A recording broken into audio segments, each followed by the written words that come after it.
ආයුබෝවන් යථාර්ථවාදීව ලෝකයේ දෙස බලන්නට සත්‍ය සිදුවීම් සම්පීඩනයක පුවත් දිගහැරුම ශ්‍රද්ධා රූපවාහිනී 630 ප්‍රධාන ප්‍රවෘත්ති විකාශයත් සමගින් මම ලකිඳුනුවංග ප්‍රථමයෙන් අවධානය දවසේ තතුරගත් ප්‍රධාන ප්‍රවෘත්ති සිරස්තල වෙත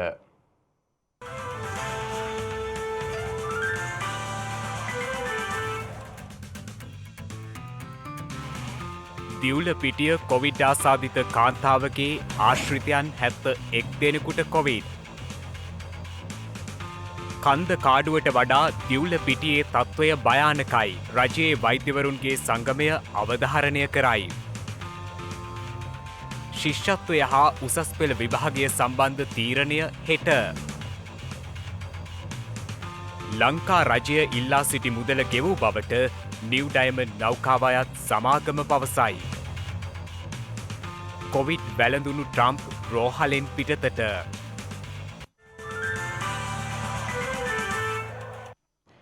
දිවුල පිටියෙන් හමු වූ කොවිඩ් ආසාදිත කාන්තාවගේ ආශ්‍රිතයන් සම්බන්ධයෙන් සිදු කළ PCR පරීක්ෂණවලදී ඇය සේවය කළ ඇඟලුම් කර්මාන්ත ශාලාවේ 71 දෙනෙකු කොවිඩ් ආසාදිතින් ලෙස අද හඳුනා ගැනුණා. එමෙන්ම ආසාදිත කාන්තාවගේ ආශ්‍රිතයන් 2000කට ආසන්න පිරිසක් PCR පරීක්ෂණ සඳහා යොමු කිරීමටයි පියවරගෙන ඇත්තේ. මේ අතර යලි දැනුම් දෙනතුරු දිවයිනේ සියලුම බන්ධනාගාරවලට රැඳවියන් බැලීම සඳහා පිටතින් අමුත්තන් පැමිණීම තාවකාලිකව අත්හිටුවනු ලැබුවා. දිවුල පිටිය බෝබුගම්මන ප්‍රදේශයෙන් කොවිඩ් ආසාදිත කාන්තාවක් හඳුනා ගැනීමත් සමග ඊයේ සහ අද සිදු කළ PCR පරීක්ෂණවලින් 71 දෙනෙකු කොරෝනා ආසාදිතින් බවට තහවුරු වී තිබෙනවා. එම සියලු දෙනා කොවිඩ් ආසාදිත කාන්තාව සේවය කළ ඇඟලුම් ආයතනයේ කාර්ය මණ්ඩල සමාජිකින් බවයි රජයේ ප්‍රවෘත්ති දෙපාර්තමේන්තුව නිවේදනය කළේ. දිවුල පිටිය ඇඟලුම් කර්මාන්ත ශාලාවේ සේවක සේවිකාවන් සහ ඔවුන් ළඟින් ඇසුරු කළ ආශ්‍රිතයන් මෙන්ම පාසල් දරුවන් ඇතුළුව 2000කට ආසන්න පිරිසකගේ PCR පරීක්ෂණ අද දිනේදී සිදු කර තිබෙනවා. එමෙන්ම මෙම කාන්තාවගේ ආශ්‍රිතයන් මෙන්ම දියණිය ඉගෙනුම ලැබූ පාසලේ සිසුන් ඇතුළු ආශ්‍රිතයන් පිරිසක් මේ වන විට නිරෝධායනට යොමු කර තිබෙනවා. ඒ අනුව කොවිඩ් ආසාදිත ඇඟලුම් සේවිකාවගේ ආශ්‍රිතයන් 2000ක් පමණ මේ වන විට නිරෝධායනට යොමු කර ඇති බවයි සෞඛ්‍ය අමාත්‍යාංශය පවසන්නේ.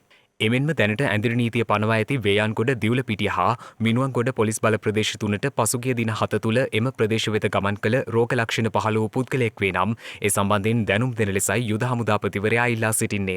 මෙතන තියෙන බරපතලම ප්‍රශ්නේ තමයි මේ දක්වා ලංකාවේ වාර්තා වෙච්ච බහුතරයක් රෝගීන්ට අපිට පුළුවන්කම ලැබුණා එයාට කොහෙන්ද ලෙඩේ හැදුනේ කියලා යම් රෝග මූලාශ්‍රයක් හොයාගන්න. නමුත් මේ කාන්තාවට අපිට මේ වෙනකන් අපි සමත් වෙලා නැහැ කොහෙන්ද ලෙඩේ හැදුනේ කියලා රෝග මූලාශ්‍රය හොයාගන්න. දැන් මේ වගේ තත්ත්වයකදී අපිට උපකල්පනය කරන්න සිද්ධ වෙනවා සමාජය තුලින් තමයි මේ කාන්තාව රෝගේ වැළඳුනේ කියලා. ඒක තමයි භයානක තත්ත්වය. මේ කාන්තාව වැඩ කරන ඇඟලුම් කර්මාන්ත ශාලාවේ සමස්ත සේවක ධාරිතාව එහෙම නැත්නම් සේවක පිරිස 1700ක් විතර.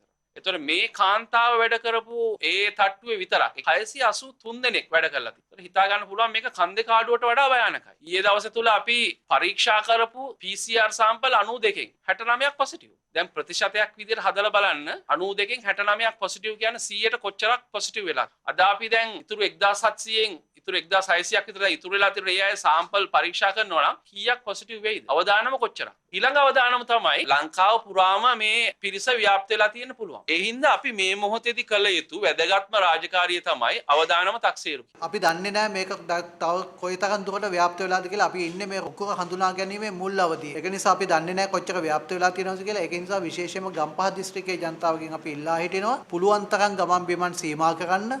තමුන්ගේ ගෙවල් වලට වෙලා ඉන්න අත්‍යවශ්‍ය දෙයකට විතරක් ඊට එන්න. ඒ විදිහට ඇවිල්ලා අපිට සහයෝගය දෙන්න. දැන්ටමත් අපි නිරෝධායන ඇඳිරි නීතිය යොදවලා පොලිස් බල ප්‍රදේශ 3ක ගමන් බිමන් සීමා කරලා තියෙනවා. නමුත් අනිත් ප්‍රදේශවල ඉන්න අයත් තමුන්ගේ ගමන් බිමන් සීමා කරන්න. ඒ වගේ කෙනෙකුට ගම්පහ දිස්ත්‍රික්කයේ විශේෂයෙන්ම යම්කිසි විදියකින් ශ්වසන ආබාධයක් තියෙනවා නම් ශ්වසන රෝග තත්ත්වයක් තියෙනවා නම් උණ කැස්ස සෙම්ප්‍රතිශ්‍යාව උගුරේ වේදනාව හුස්ම ගැනීමේ අපහසුව වගේ දේවල් කරුණාකරලා වෛද්‍ය ප්‍රතිකාර ලබා ගන්න, වෛද්‍ය උපදෙස් ලබා ගන්න, පෞද්ගලික ප්‍රවාහන සේවකයන් රෝහලකට ඇවිල්ලා ප්‍රතිකාර ගන්න පුළුවන්. එහෙම නැත්නම් තමුන්ට ගෙදර ඉඳගෙනම සෞඛ්‍ය බල්ධාරීන්ව දැනුවත් කරලා ඒ සඳහා අවශ්‍ය පහසුකම් සපයා ගන්න පුළුවන් ඒ ප්‍රතිකාර සඳහා. සාමාන්‍යයෙන් කමියුනිටි ට්‍රාන්ස්මිෂන් කියලා කියන්නේ COVID-19 රෝගීන් සමාජයේ තනින් තනින් වාර්තා වෙනවා. ඒ රෝගීන් එක්කෙනෙකුට සම්බන්ධතාවයක් අපිට හඳුනා ගන්න බෑ. ඒ කියන්නේ හැමතැනම මේ රෝගය තියෙනවා අපිට කිසිම සම්බන්ධතාවයක් නැතුව. ඒ කියන්නේ අපිට නොදැනුවත්වම මේ සමාජයේ ඒක පැතිරෙනවා කියන එක. මේ වර්තමානයේ අන්ට තියෙන සාධක අනුව අපිට එහෙම කියන්න තරම් සාධකයක් නැහැ. සෞඛ්‍ය ප්‍රවර්ධන කාර්යාංශය අපි දිගින් දිගටම සුවසැරිය දුරකථන සේවාව අපි දිගටම පවත්වාගෙන තිබුණා 1999 නම්බර එකකින් වෛද්‍යවරුන් මේ සඳහා පැය 24ෙම කාර්ය මණ්ඩලය උත්තර දෙනවා මේ සියලුම දෙනාගේ තොරතුරු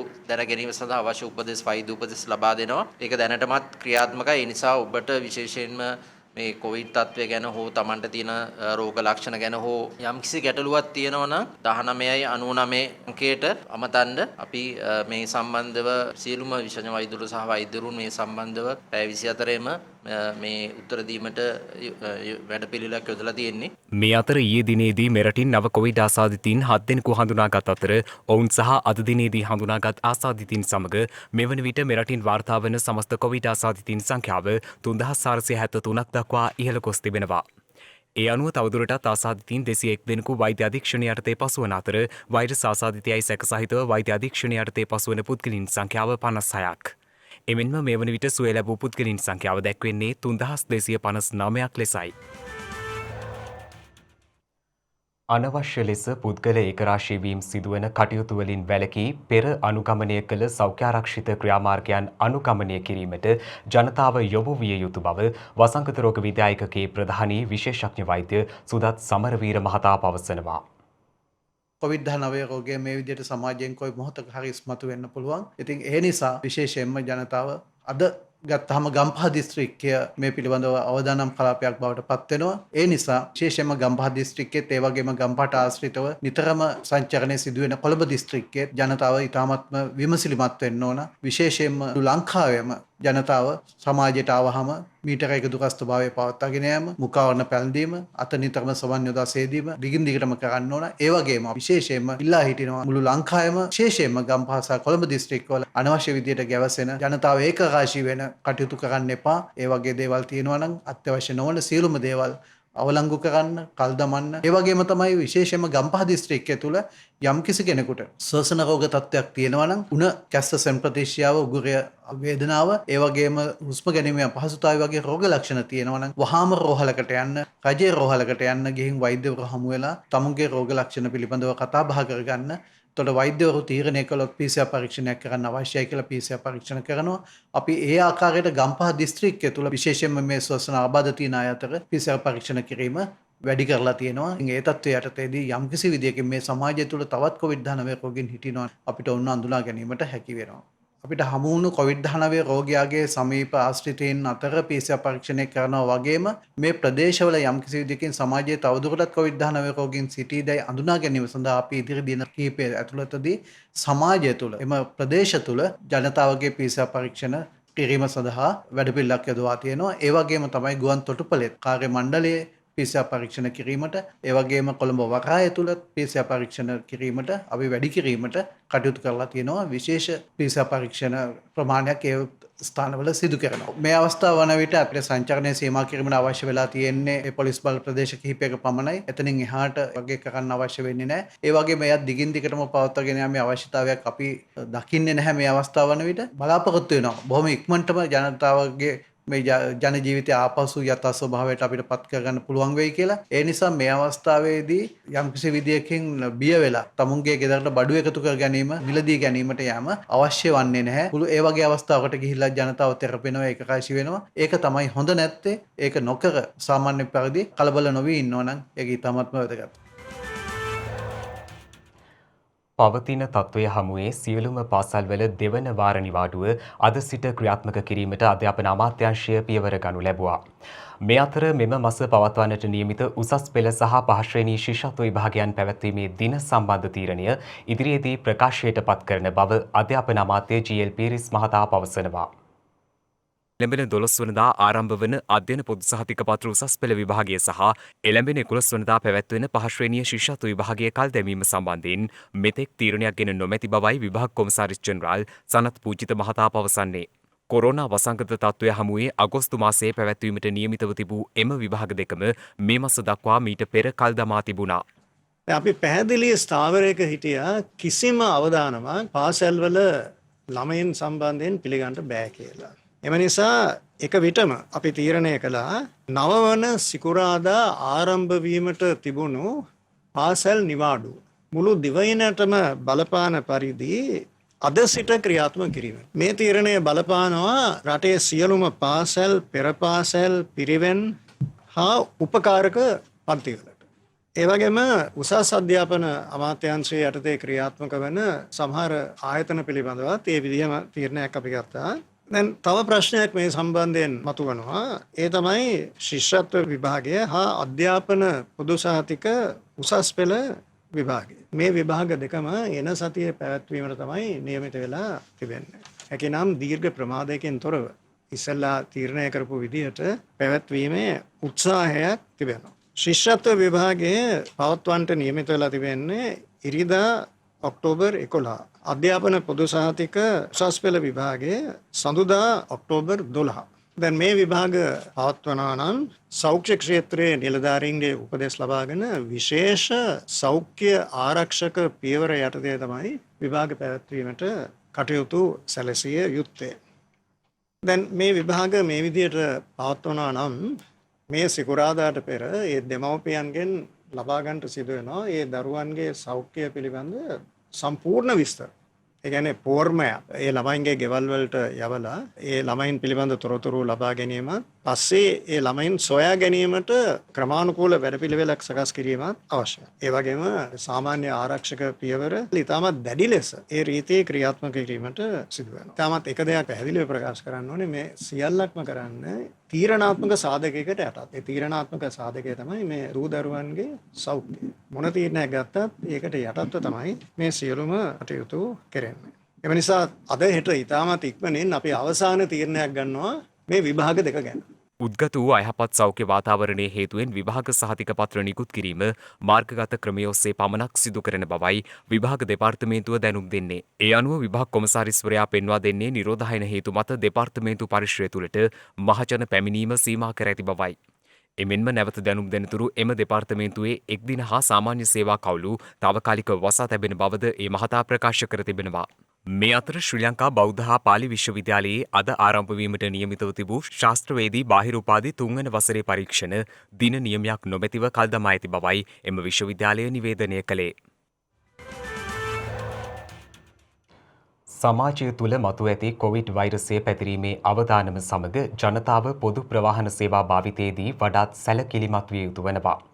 ඒ සමගම ජනතාව තුළ සෞඛ්‍යාරක්ෂිත ක්‍රමවේද පිළිබඳව නැවත අවධානය යොමුව තිබෙනවා.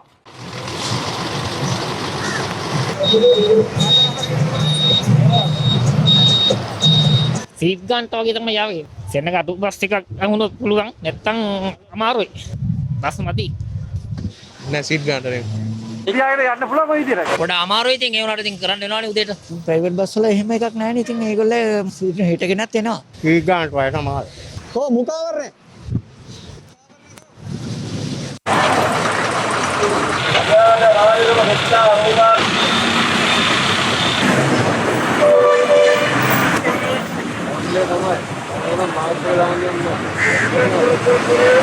ගානට වගේ තමයි. නමුත් සාමාන්‍ය හිතගෙනත් ආවා. සාමාන්‍යයෙන් මිනිස්සු අර වැඩි ආරක්ෂාව ගැන හිතන්නේ නැති හින්දා තමයි ඉතින් එහෙම වෙන්නේ. ඔව් බස් එකේ නම් මේ සීට් ගන්නට තමයි කට්ටිය හිටියේ. සීට් ගන්නට වඩා කට්ටිය නම් ගත්තේ නැහැ හදනවා. ඊටරේ දුරස් බව තියාගෙන හරියට හිටියොත් මේක අපිට මේ පුළුවන් වෙයි කියලා හිතනවා. හායි නතර කරන්න.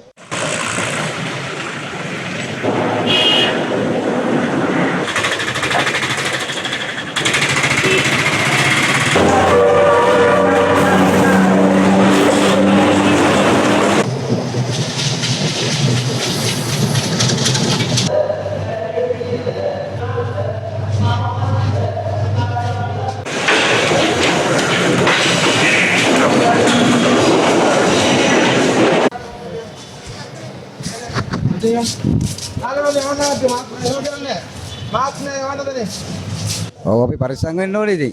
පුළුවන් තරම් පරිස්සම් වෙන්න ඕනේ. ඉතින් මේ ප්‍රවාහන පහසුකම් තියෙන විදිහටත් අපේ ජනතාවගේ පරිස්සම ඉතින් ඒ විදිහට කරගන්න ඕනේ. හොඳයි ඉතින් මීටරේ පරතරේ තියාගන්න යන්න පුළුවන් නම් කොච්චර හොඳයිද? ඉතින් මේ දැන් තියෙන තත්ත්වය අනුව මම හිතන්නේ මේකත් වැඩි දුරදිග යන එකක් නැහැ කියලා බලාපොරොත්තු වෙනවා. වෙනද වගේ තමයි. ඒ කියන්නේ හැබැයි කෙසෙනටියක් අඩුයි. දැනට නම් ඉතින් ඒ ප්‍රශ්නයක් නැහැ. ඒ වුණාට ආරක්ෂාව පිළිබඳ ප්‍රශ්නයක් තියෙනවා. දෙවෙනි රැල්ලක් එන්න ඇත්තට අවධානමක් තියෙනදී අපි මහ ජනතාව විදියට අපි ඇත්තට පරිස්සම් වෙන්න ඕන. මේක රජයේ සහ ආරක්ෂක අංශයේ සෞඛ්‍ය අංශයේ කාර්යයක් විතරක් නෙවෙයි. අපි මහ ජනතාව විදියට ඇත්තටම මේ අපේ ආරක්ෂාව මෙන්ම අනුන්ගේ ආරක්ෂාව වෙනුවෙන් අපි කැප වෙලා අපි වැඩ කළා නම් මේක අපිට නවත්ත ගන්න පුළුවන් ඉක්මනටම. කොවිඩ් වෛරස ව්‍යාප්තියත් සමග රට තුළ උද්ගතව ඇති තත්ත්වය සැලකිල්ලට ගනිමින් එළඹෙන 11 වනදා සිට මහමෙවුනාව භාවනාසපු සංචිතය මගින් පවත්වන්නට නියමිතව තිබූ අනුබුදු මිහිඳු මාහිමි කෘතගුණ පූජා පුණ්‍ය මහෝත්සවය නොපැවැත්වීමට තීරණය කර තිබෙනවා. ඒ අනුව ඔක්තෝබර් 23 වනදා අනුබුදු මිහිඳු මාහිමි සිහිපත් කරමින් පවත්වන උපහාර පූජාවන් ශ්‍රද්ධා රූපවාහිනියත් ලක්විරු ගුවන් විදුලියත් සමග එක් වී නිවසේ සිටම සිදු කරන්නට ඔබට අවස්ථාව සලසා දී තිබෙනවා. ගිනි ගැනීමට ලක් වූ MT නිව් ඩයමන්ඩ් නෞකාවේ ගින්න පාලනය කිරීම සඳහා වැය වූ මුදල ගෙවීමට එම නෞකාව හිමි සමාගම කටයුතු කර තිබෙනවා. නිව් ඩයමන්ඩ් නෞකාවේ ගින්න නිවීම සඳහා වැය වූ මුදල ලෙස නීතිපතිවරයා ඉල්ලා සිටි රුපියල් මිලියන 442ක මුදල ගෙවීමට කටයුතු කර ඇති බව නෞකාව හිමි සමාගම වෙනුවෙන් අධිකරණය හමුවේ පෙනී සිටි නීතිඥ නිපුණ විමලසේකර මහතා ප්‍රකාශ කර තිබෙනවා. ශ්‍රී ලංකාවට නැගෙනහිර මුහුදේදී ගිනි ගැනීමට ලක් වූ මෙම නෞකාව ගලවා ගැනීම සඳහා වැය වූ මුදල් සහ වන්දි ගෙවීමේ පදනම මත රැගෙන යාමට අදාළ නෞකාව ගලවා ගැනීමේ කණ්ඩායම කටයුතු කරමින් සිටින බවට වාර්තා වූයේ පසුගිය සතියේ. නෞකාව මේ වන විට එක්සත් අරාබි එමිරාජ්‍යයේ ෆුජාරා වරාය වෙත රැගෙන යමින් සිටින බවයි එම මහතා සඳහන් කළේ.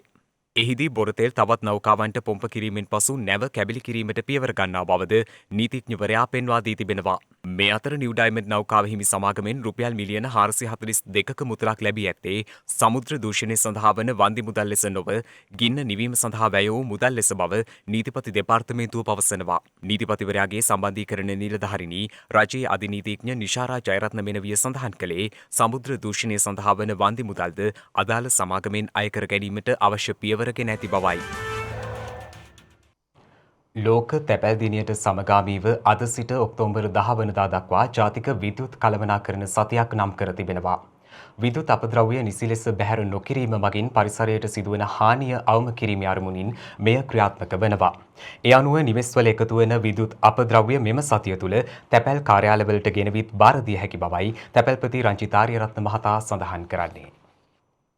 මෝතෑන් පෝස්ට් තේමාව පාතික කරගනිමින් ඔක්තෝබර් මස 9 වන දිනට යෙදී ඇති ලෝක තැපැල් දිනයට සමගාමීවයි මෙම සතිය නම් කර ඇත්තේ. ශ්‍රී ලංකා මධ්‍යම පරිසර අධිකාරිය සහ ශ්‍රී ලංකා තැපැල් දෙපාර්තමේන්තුව එක්ව මෙය ක්‍රියාවට නංවනවා.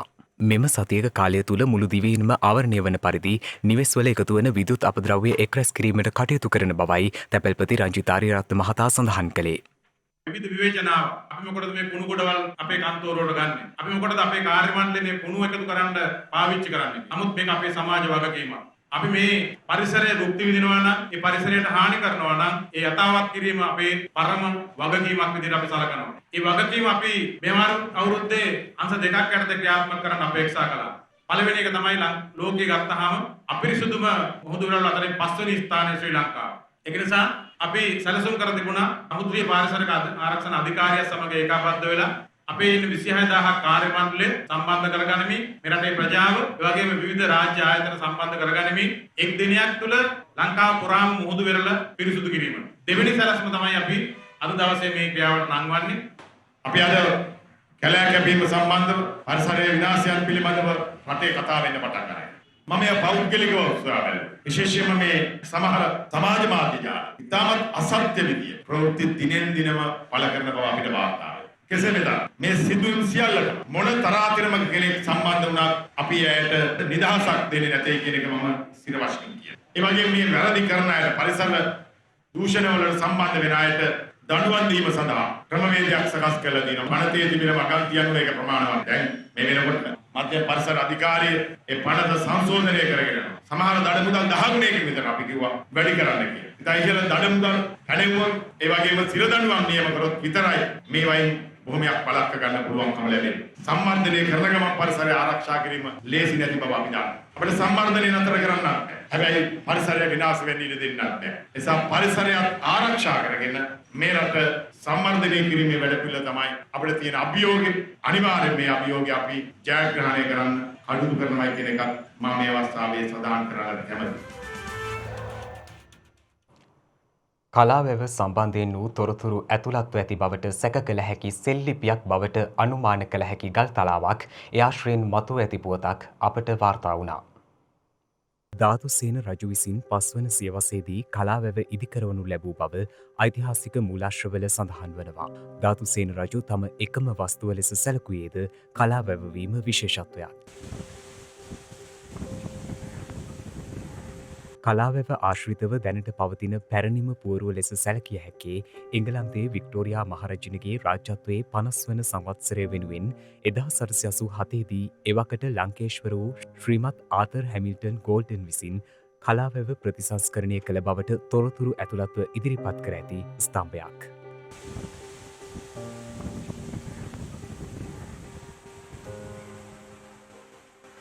විදේශීය පාලකයන්ගේ නම් ඇතුළත්ව එවකට ප්‍රතිසංස්කරණය කෙරුණු කලාවැව තුළ ස්ථාපනය කර ඇති එම සමරු ස්තම්භයේද අපේ ඓතිහාසික උරුමයක් වූ කලාවැව කර වූ ධාතුසේන රජු පිළිබඳව කිසිදු සටහනක් යොදා නොතිබීම කනගාටුවට කරුණක්. පසුකාලීනව තවත් ශෛලමය ලේඛන කිහිපයක් එම ස්තම්භය ආසන්නයේ ඉදිකර ඇතත් ඉන් එකක පමණක් පස්වන සියවසේදී ධාතුසේන රජු විසින් කලාවැව කර වූ බව කෙටියෙන් සටහන් කර තිබෙනවා. එම ශිලාලේඛනය ශ්‍රී ලංකා මහවැදි අධිකාරිය විසින් 2015 දී ස්ථාපිත කරන ලද්දක්. මෙවැනි කනකාටුදායක කලවකවානුවක කලාවැව සම්බන්ධයෙන් වූ තොරතුරු ඇතුළත්ව ඇති බවට සැක කළ හැකි සෙල්ලිපියක් බවට අනුමාන කළ හැකි සුවිශේෂී ලක්ෂණ සහිත ගල්තලාවක් මේ දිනවල කලාවැව ආශ්‍රයෙන් මතුව තිබෙනවා. එම ගල්තලාව පස්වලින් වැසී ගොස් ඇති අතර පස් සෝදා යාමත් සමග දැනට එම ගල්තලාව මතුවෙමින් පවතිනවා. එමෙන්ම අදාළ ගල්තලාව මතින් ඊට හානි වන ආකාරයෙන් කිසියම් කටයුත්තක් සඳහා සැකසූ ප්‍රවේශ මාර්ගයක්ද දක්නට ලැබෙනවා. ඉපැරණි අක්ෂර ලක්ෂ සහිත එම ගල්තලාව කලාවැව කැකිරාව ප්‍රධාන මාර්ගය ආසන්නයේ පිහිටා ඇති අතර එම මාර්ගය හා අදාළ ගල්තලාව අතර දුර ඇත්තේද මීටරයක පමණ පරතරයක්. එකී ප්‍රධාන මාර්ගයේද දැනට නවීකරණය කිරීම සඳහා මේ දිනවල මූලික කටයුතු සිදු කරමින් පවතින අතර එම නවීකරණ කටයුතුවලදී මෙම ගල්තලාවට හානි සිදුවීමේ දැඩි අවධානමක්ද පවතිනවා. මින් පෙරද එම මාර්ගයේ සිදු කර ඇති අලුත් වැඩියාවලදීද එම ගල්තලාවට තාර ආදී විවිධ රසායනික ද්‍රව්‍ය එක්ව ඇති බවට අදටද සාක්ෂි දැකිය හැකියි. එපමණක්ද නොව ඉන් නොනැවතී එම ගල්තලාව මේ වන විට පුපුරා විනාශමුකයට පත්වෙමින් පවතිනවා.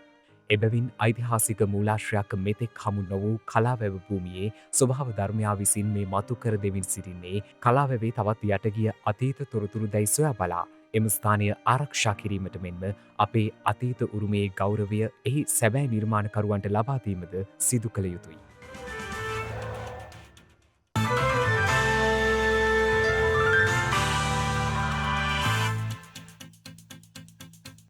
දැන් අවධානය විදෙස් පුවත් වෙත. කොවිඩ් ආසාදනය වූ අමරිකානු ජනාධිපති ඩොනල්ඩ් ට්‍රම්ප්ගේ තවත් කාර්යමණ්ඩල සමාජිකයන් 3 දෙනෙකුටද එම වෛරසය වැළඳී ඇති බවට හෙළි වී තිබෙනවා.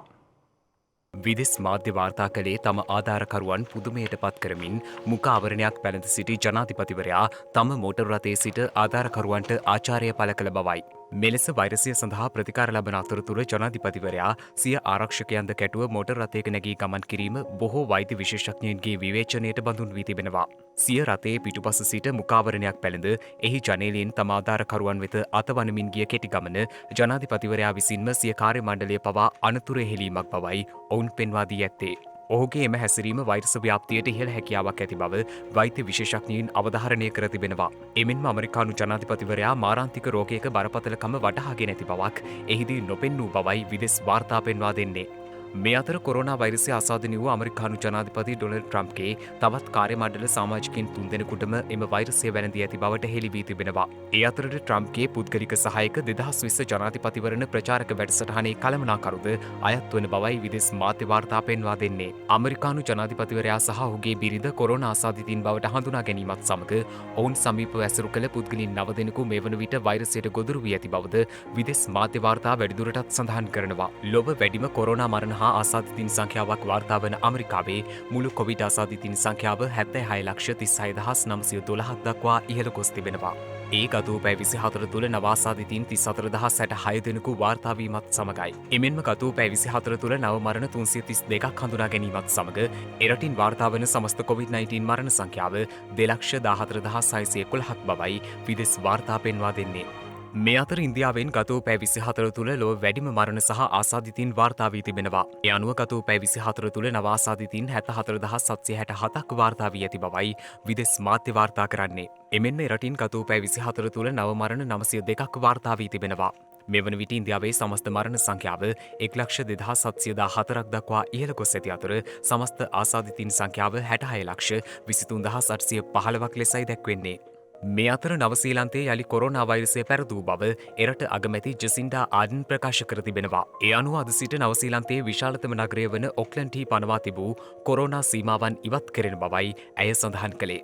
ප්‍රජාව අතර කොරෝනා වෛරසය ව්‍යාප්තවීමකින් තොරව පාලනය කර ගැනීමට පළමු අවස්ථාවේ නවසීලන්ත රජය සමත් වූ අතර පසුගිය අගෝස්තු මාසයේදී ඔක්ලන්ඩ් නගරයෙන් යළි කොරෝනා ආසාදිතයින් වාර්තා වීමත් සමග සති 3ක කාලයක් එරට වසා දැමීමටයි පියවර ගැනුනේ. කෙසේ වෙතත් දින 12ක කාලයක් ඔක්ලන්ඩ් නගරයෙන් කොවිඩ් ආසාදිතයින් වාර්තා වී නැහැ.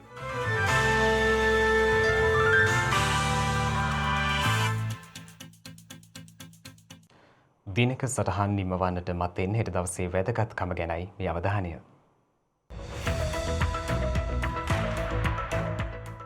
හෙට ඔක්තෝබර් 6 වනදා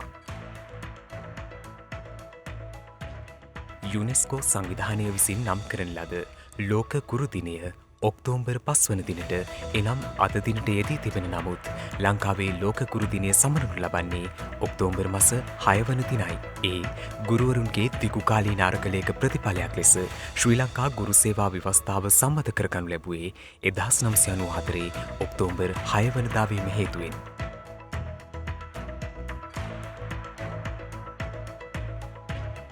ඕස්ට්‍රේලියානු ආණ්ඩුක්‍රම ව්‍යවස්ථාවේ 71 වන වගන්තිය ප්‍රකාරව ඕස්ට්‍රේලියානු මහාධිකරණය පිහිටුවා ඇත්තේ 1903 ඔක්තෝබර් මාස 6 වන දිනයි.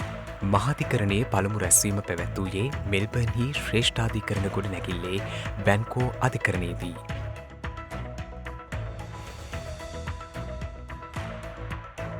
ෆීජි රාජ්‍ය ජනරජයක් බවට පත්ව ඇත්තේ 1987 ඔක්තෝබර් මාස 6 වැනි දිනකයි.